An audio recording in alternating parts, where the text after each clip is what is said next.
Agar men sizga dunyodagi eng kuchli va qimmat tajribalar asosida yaratilgan dori bor desam va bu dori saraton xavfini 50% ga, Alsgeymerni 40% ga va yurak xurujini 30% ga kamaytiradi desam, siz bu dorini qabul qilgan bo'larmidingiz? Menimcha ha. Bu dori jismoniy mashqlar. Bugun Dunyoqarash kanalida Doktor Atiyaning Outlive kitobidagi eng muhim boblardan biri, ya'ni jismoniy mashqlar bobi bilan tanishamiz. Nima uchun u jismoniy mashqlarni uzoq va sog'lom umr eliksiri deb atashini tushunib olamiz. Shu bilan birgalikda nega bizning kundalik harakatimiz yoki misol uchun bozorga borib kelishimiz kundalik jismoniy mashqlar bilan taqqoslab bo'lmasligini, ularning yetarli emasligini bilib olamiz.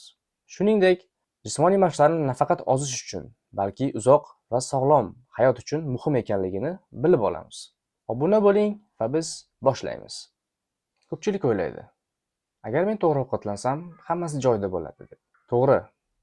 To'g'ri va sog'lom ovqatlanish muhim, lekin jismoniy mashqlar bilan taqqoslaganda u ikkinchi o'rinda turadi.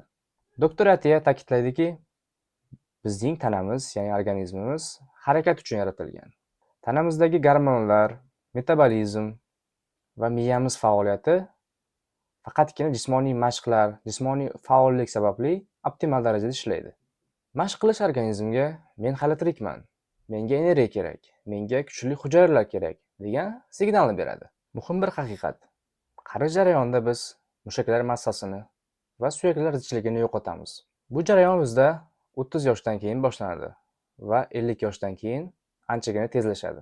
Agar biz jismoniy mashqlar bilan shug'ullanmasak, ularni bajarmasak, 70 yoki 80 yoshga yetganimizda nabiramizni ko'tarishga va hattoki ba'zi holatlarda mustaqil hojatimizni chiqargan borishga nimjonlik qilib qolamiz. Jismoniy mashqlar bu bizni nimjonlikdan saqlovchi yagona vositadir. Doktor Atiya jismoniy mashqlarni 3 ta ustunga ajratadi. Birinchisi chidamlilik yoki kardio mashqlari. Bu mashqlar bizni yurak qon tomir tizimimizni va moddalar almashinuvini himoya qiladi. Doktor Atiya buni faqat yugurish deb atamaydi, balki kengroq tushuncha beradi. Ya'ni zona 2 mashqlari. Zona 2 mashqlari bu nima? Bu shunday past intensivlikdagi mashqlarki, biz buni bajarganimizda bemalol gaplasha olamiz, lekin qo'shiq ayta olmaymiz.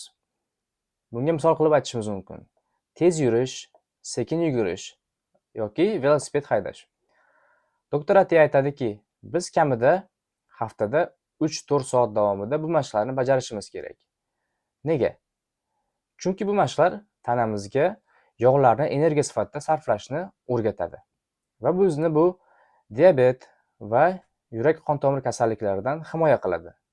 Demak, zona 2 bu 4 otliq kasalliklardan bizni himoya qiluvchi eng kuchli devorlardan biri.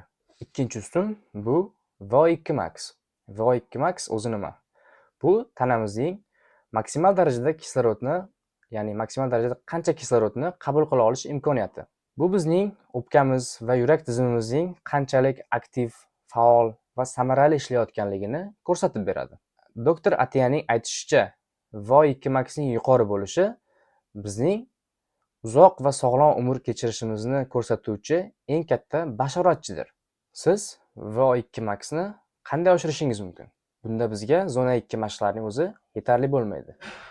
Buni oshirish uchun biz yuqori intensivlikdagi mashqlarni bajarishimiz kerak.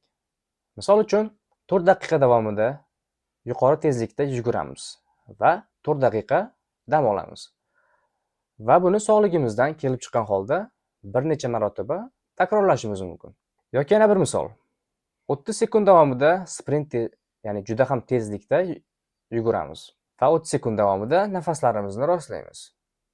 Va buni ham sog'ligimizdan kelib chiqqan holda bir necha marotaba, hattoki 10 marotabagacha takrorlashimiz mumkin. Bu bizni yurak qon tomir tizimimizni maksimal darajada ishlashiga o'rgatadi va bizning VO2 max ko'rsatkichimizni oshiradi. Va nihoyat 3-ustun, ya'ni kuch mashqlari. Biz tana vaznimiz bilan qilgan mashqlardan tashqari qo'shimcha yuklama bilan ham mashqlar bajarishimiz kerak. Qo'shimcha yuklama bilan bajarilgan mashqlar suyaklarimiz zichligini oshiradi va sarkopeniya jarayonini oldini oladi.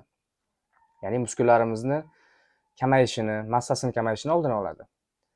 Albatta biz bodybuilder yoki Arnold Schwarzenegger bo'lishimiz shart emas. Biz o'zimizni sog'ligimiz uchun qarilikdagi mushaklarimizni va suyaklarimiz zichligi yuqori holatda saqlab qolish uchun bu mashqlarni bajarishimiz kerak. Bilamizki, 70 yoki 80 yoshda yiqilib oyoq yoki chanoq suyagini sindirish bu bizni to'shakka mixlanib qolishga mahkum etadi.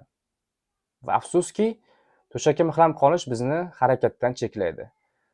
Bu kam harakatlilik, ya'ni harakatdan cheklanganlik bizni oxir oqibatda tez fursatda o'limga yetaklaydi. Qarilikda yuqori zichlikdagi suyaklar va muskullar biz uchun sug'urta vazifasini bajaradi. Endi aytilgan ma'lumotlarni o'zbek hayot tarziga tatbiq etaylik. Biz eshitamiz: men kuniga 8000 qadam yoki 10000 qadam yuraman. Bu mening uchun, sog'ligim uchun yetarli deb o'ylashadi yoki aytishadi. To'g'ri, bu umuman harakatsizlikdan ko'ra ancha yaxshiroq. Lekin bu doktorning aytishicha uzoq va sog'lom hayot uchun, ya'ni qarilikda ham kuchli bo'lish uchun yetarli emas.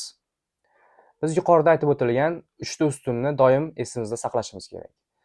Ya'ni metabolizmimiz uchun yuqori bo'lish uchun zona 2 mashqlari, yurak va o'pka tizimining maksimal darajada bo'lishi uchun VO2 max mashqlari, suyaklarimiz zich, baquvvat va muskullarimiz baquvvat bo'lishi uchun kuch mashqlari biz uchun kerak bo'ladi.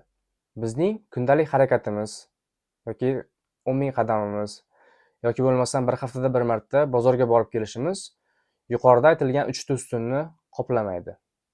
Biz jismoniy mashqlar bajarish uchun alohida vaqt topishimiz kerak va bu mashqlarni iloji boricha muntazam bajarishimiz kerak. Xulosa shuki, jismoniy mashqlar bu mo'jiza emas, bu fan va bizdan mehnat va qisman mashaqqat talab qiluvchi vosita. Ko'rib o'tganimizdek, jismoniy mashqlar bizning sog'ligimiz va qarilikda ham kuchli bo'lishimiz uchun eng arzon va samarali eliksirdir. Siz bu eliksirni qabul qilishni bugundan hech qanday to'lovsiz boshlashingiz mumkin. Shu o'rinda bir eslatma. Jismoniy mashqlarni bajarishdan oldin siz o'zingizning sog'ligingiz va jismoniy holatingizni e'tiborga oling. Chunki jismoniy aktiv bo'lmagan inson birdaniga jismoniy mashqlar boshlagan taqdirda sog'ligiga salbiy ta'sir qilishi mumkin. Shuning uchun jismoniy mashqlarni bajarishdan oldin shifokoringizni maslahatlashing. Shuningdek, o'zingizning jismoniy faoliyatingizga va imkoniyatingizga qarab intensivlikni tanlang. Sog'ligingizni asrang. Keyingi videoda biz Outlive kitobidagi yana bir o'ta muhim bo'lgan mavzu ovqatlanish biokimyosi haqida gaplashamiz. Nima uchun doktor Atiya dieta, ya'ni parhez so'zini yoqtirmasligi, shuningdek haqiqiy foydali ovqatlanish qanday ekanligini bilib olasiz.